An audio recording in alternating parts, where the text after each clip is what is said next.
କେଉଁ ଝିଅମାନଙ୍କର ବିଆ ଅଧିକ ଗନ୍ଧ ହୋଇଥାଏ?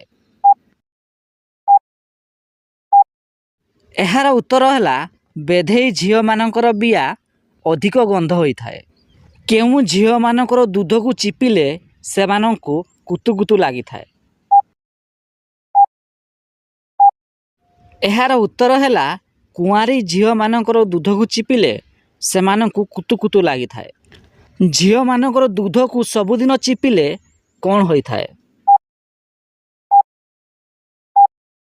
ଏହାର ଉତ୍ତର ହେଲା ଝିଅମାନଙ୍କର ଦୁଧକୁ ସବୁଦିନ ଚିପିଲେ ଝିଅମାନଙ୍କର ଦୁଧ ଅହଳି ପଡ଼ିଥାଏ।